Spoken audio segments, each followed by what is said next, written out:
Hello বন্ধুরা, আজকে আবার রান্না নিয়ে এসেছি। আজকে আর কোনো মাছ রান্না দেখাবো না। ডিম দিয়ে, কাঁকরোল দিয়ে, আলু দিয়ে চচ্চড়ি। এই সময় কাঁকরোলটা খুব বেশি পাওয়া যায়।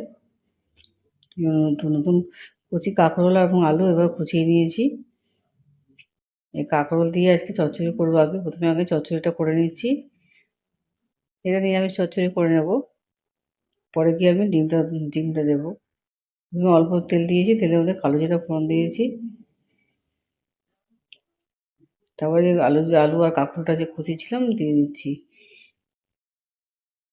এই এই আলু চচ্চড়িটা কাঁকরোল চচ্চড়িটা নিরামিষও কেউ খেতে পারেন।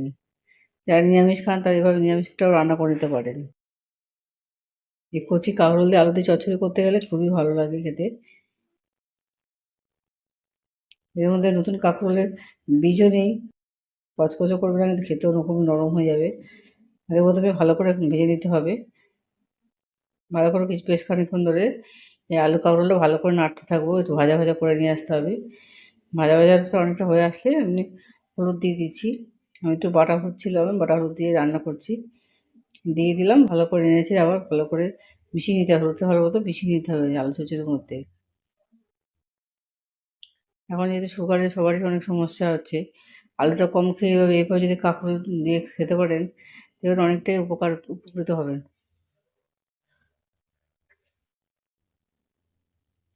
এবার লঙ্কা গুঁড়ো দিয়ে দিচ্ছি আমি, যে যেমন ঝাল খান সেই অনুযায়ী লঙ্কা গুঁড়ো দেবেন। এই লঙ্কা গুঁড়ো বেশি ঝাল নেই, সামান্য ঝাল আছে, সেই দিয়ে আমি রান্না করছি। যেহেতু গুঁড়ো লঙ্কা, সেহেতু আমি লঙ্কা সামান্য একটু জল দিয়ে দিচ্ছি, দিয়ে ভালো করে নেড়েচেড়ে আবারও কষিয়ে নেবো। এই হলুদ লঙ্কা গুঁড়োটা মিশ্রণটা ভালো করে কিন্তু কষিয়ে নিতে হবে। তখন দেখবেন শুকিয়ে শুকিয়ে এসছে, আর যতক্ষণ না শুকিয়ে ততক্ষণ নাড়তেই থাকবেন। শুকিয়ে শুকিয়ে আসলে তখনই আমি পরিমাণ মতো নুনটা দিয়ে দেবো। আপনারা যে যেমন নুন খান, কেউ কম খান, কেউ বেশি খান। নুনটা সবসময় কম দেওয়াই ভালো। নুনটা কম খাওয়া শরীরের পক্ষে ভালো। এবং মিশিয়ে নিয়ে আমি জল দিয়ে দেবো। খুব বেশি জল দিতে হবে না, যাতে নাড়তে নাড়তে ভাজতে অনেকটাই ভাজা ভাজা হয়ে এসছে। তাই অল্প পরিমাণ জল দিয়ে কাঁকরোলটাকে সিদ্ধ করে নিচ্ছি। এই সময় একটু ঢাকা দিয়ে দেবেন, তাহলে তার চটপট করে সিদ্ধটা হয়ে যাবে। সিদ্ধ আমার নিরামিষ পদটা আমার রান্না হয়ে গেছে। এবার দুটো ডিম নিয়েছি, ডিমটা আমি ফাটিয়ে নিয়েছি। ডিমটা আমি অমলেট করে নেব।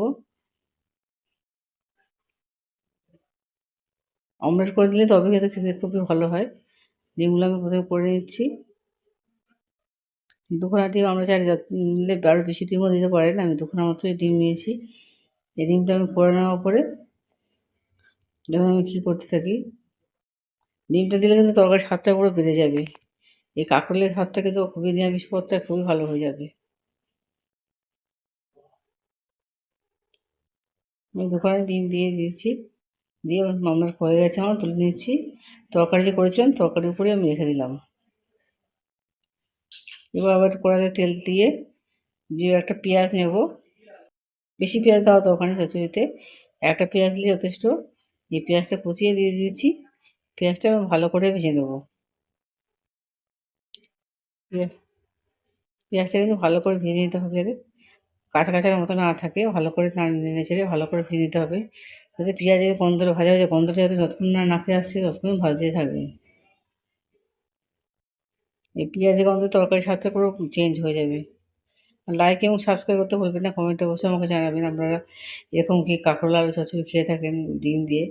খেতে কিন্তু ভালোই লাগবে, শীতকাল হোক গরমকাল হোক এরকম রান্না করতে পারলে কিন্তু ঝটপট রান্নাটা খেতেও ভালো হবে, রুটি দিয়ে ভাত দিয়ে খেতে আপনারা পারবেন। এই পেঁয়াজটা যে ভাজা হয়ে গেছিলো, আমার এই যে চচ্চড়িটা করেছিলাম আমি এর মধ্যে দিয়ে দিলাম। জল জল অবস্থায় দিয়ে দিলাম, কেন ডিমটা আছে তো, ডিমটার ভেতরে নুন ঝাল সব ঢুকবে।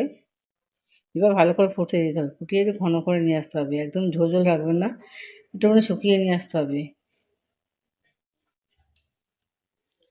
আলু চচ্চড়ি দেখুন রেডি হয়ে গেছে আমার, ডিম দিয়ে কাঁকরোল দিয়ে আলু চচ্চড়ি, খেতে কিন্তু অপূর্ব।